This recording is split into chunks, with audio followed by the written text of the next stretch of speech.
Welcome to Advent Calendar Day 3. Holy cow. If you've been liking what you see so far, make sure you subscribe to the channel, give a like down below, and comment something funny so that I can read and give it a like.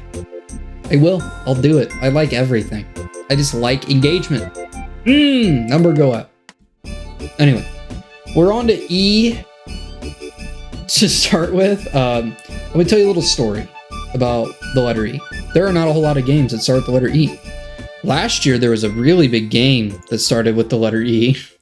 I played it for about 27 hours. I did not play that game a whole lot this year. Instead, I got on my Nintendo Switch, saw that the Escapists was $1, and I played that for like a day. That's this year's E game. I can't... I mean, in terms of what probably should be on my list, which would be Elden Ring, Shadow of the Erdtree. It's been so anticipated for so long. There's no way I can justify it. I don't think that I will probably play Elden Ring again one day, I will admit, but there is so much content even in the base game that there is no reason for me to go into the Shadow of the Erdtree like map or bosses that are even harder. Are you kidding me? I think that for people that really loved Elden Ring, it is probably a fantastic expansion. I definitely think that it probably will be Game of the Year. I'm recording this before the Game Awards on December 12th. But it is not the E game for me this year. You can play the sad song now. I know you can. Instead, I can go through a couple E games that I typically play a lot. But honestly, I already spoiled it. The Escapist wins. Let's just talk about that real quick. It's really fun. It's very creative. It is a prison simulator almost, except that it has some silly parts to it. So it doesn't take itself super duper seriously, and there's a good mix between being able to perform certain maneuvers and strategizing, which I think is always a really good blend. It's like creating a plan and then actually acting it out. Those are like two different things. I know that you probably can go easy mode, especially in some of the earlier maps.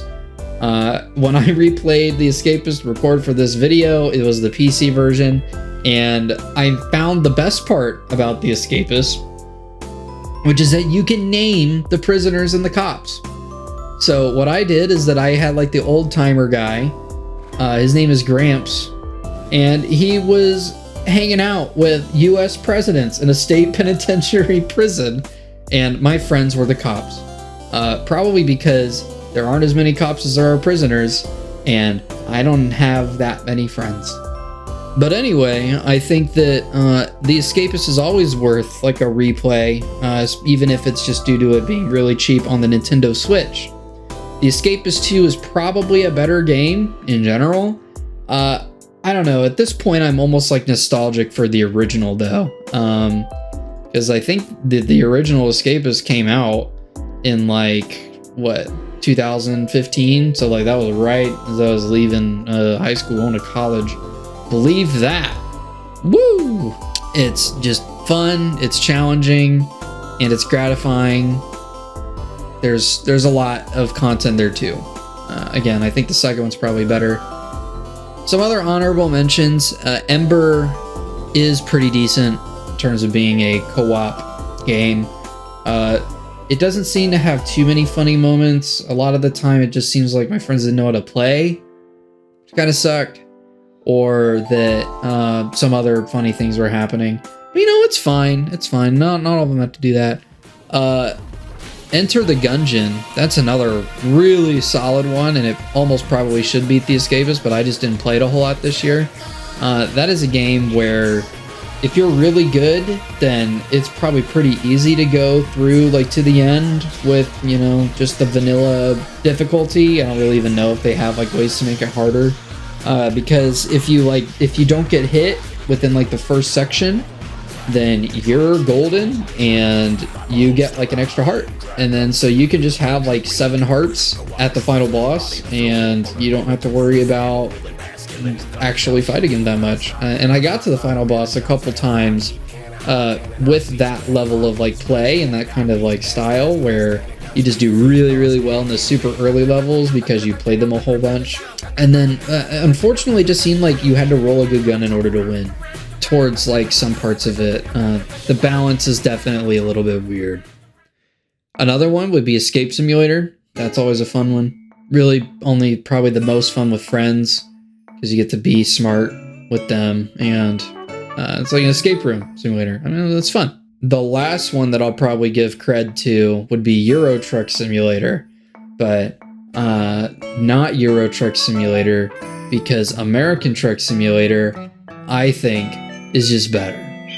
The generation of the world is better. It's more varied environments. It just feels more alive in American Truck Simulator. And also, I mean, you can probably tell why. Moving on to F. F is another kind of lighter category. It's not like the most light. The biggest one that I would probably give in terms of an honorable mention for the F games would be Friends vs. Friends. That game is a lot of fun. Oh man, again, you got a deck building in this first-person shooter, and it's like competitive. That's kind of crazy. The only downside is that other people online, I am afraid of them.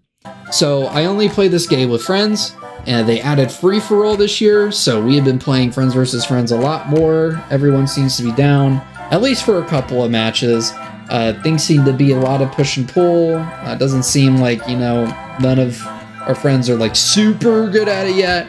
And the free-for-all element makes it so that if you notice that one guy has like 2 wins and you can like kind of gain up on him is like a natural way to level the playing field rather than just getting rolled in 2v2s and stuff like that.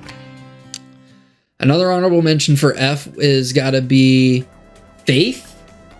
This is a game that I try to play every Halloween, but it is extra scary.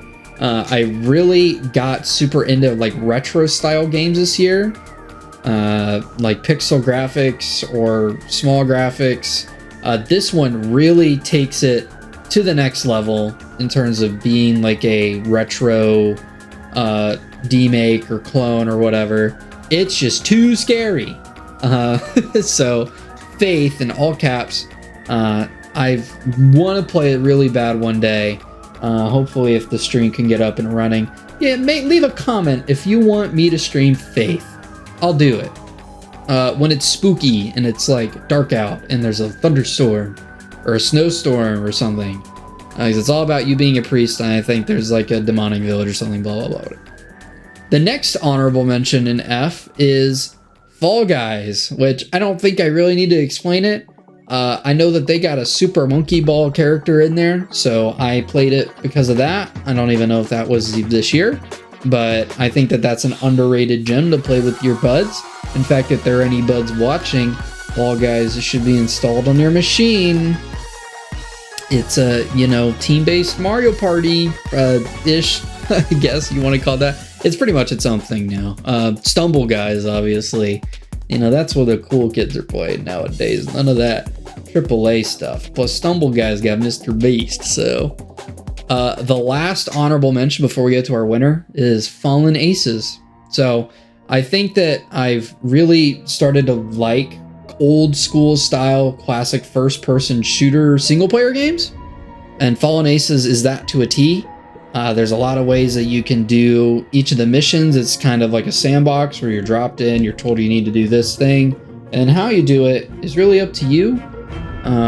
It sort of feels that way. Stealth is highly encouraged, I believe, but I think theoretically you can make things work with the way the melee system can be kind of perfected. But at the same time, you know, it can be very unforgiving, even more than a traditional boomer shooter, as you might call it.